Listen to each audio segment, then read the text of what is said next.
እውነት ውሸት? ሁላችንም አማኞች ነን። እግዚአብሔር መኖሩን እናውቃለን አናውቅም?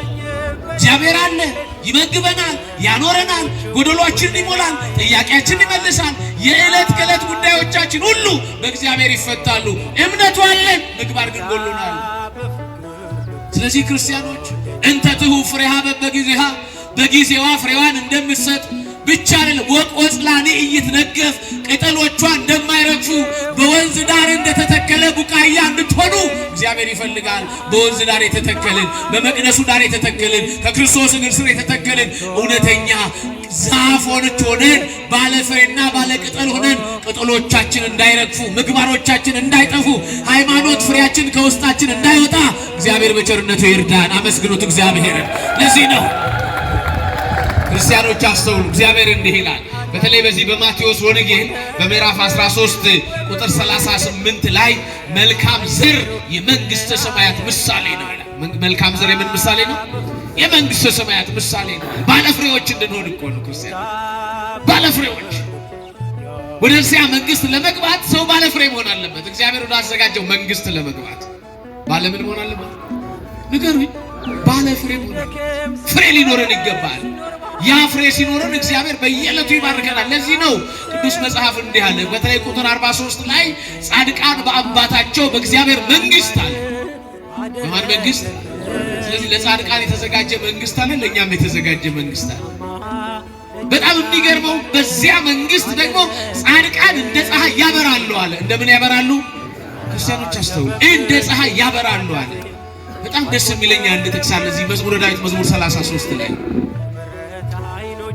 ደስ ይለኛል ቃሉ። ዝም ብዬ ሁሌ ሳነበው ልቤን ሁሌ የሚያሸንፍ ቃል ነው። ሁላችሁም የሰማችሁት ቃል ሊሆንና የምትጸልዩት ጸሎት ሊሆን ይችላል። እንዲህ ነው የሚለው፣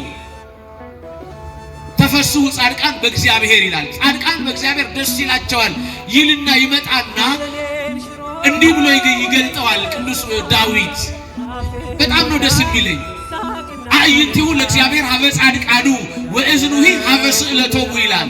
የእግዚአብሔር አይኖች ወደ ጻድቃን፣ ጆሮዎቹም ወደ ልመናዎቻቸው ናቸው ይላል። እዛ ጋር ብቻ ብሎ አያቆም። የሚገርማቸዋል እግዚአብሔር አዕይንቲሁ ለእግዚአብሔር ሀበ ጻድቃኑ ብቻ ሳይሆን አዕይንቲሁ ለእግዚአብሔር ሀበ እለ ይገብሩ እኩየ ክፉ የሚሰሩትንም ያያል። ጻድቃንን ብቻ አይደለም ክፉ የሚሰሩትንም ያያል። ጻድቃንን የሚያያቸው ምሕረት ሊያበዛላቸው ነው። ኃጢያንን የሚያያቸው ከኃጢያታቸው ቢመለሱ ሊምራቸው፣ በኃጢያታቸው ባይመለሱ ሊቀጣቸው ያያቸዋል። ክርስቲያኖች እድሜ የጨመረልን ደግ ስለሆንን አይደለም። እዚህ ከአየር ጤና ጀርባ የቀበርናቸው ሰዎች ኃጢያተኞች ስለሆኑ አይደለም። እድሜ የሰጠን ንስሐ እንድንገባ፣ ከሱ እንድንታረቅ፣ ባለፍሬዎች ሆነን ወደ መንግስቱ እንድንሻገር ነው። ክብር ምስጋና ለሱ ይሁን። ስለዚህ ክርስቲያኖች ባለፍሬዎች እንድንሆን ይፈልጋል። ማን? ባለምኖች? ባለፍሬዎች ነው። እርሱ የሚበልጥ ወዳጅ የለኝም፣ ይራራልኛል ከቶ አይጥለኝም። ከእርሱ የሚበልጥ አባት የለኝም። አላሰበብኝም ኃጢአቴን፣ አልቆጠረብኝም በደሌን። ምሕረት አይኖቹ ሁሌ ያየኛል። ጌታ በፍቅር ልቡ ይወደኛል። ጌታ በፍቅር ልቡ ይወደኛል።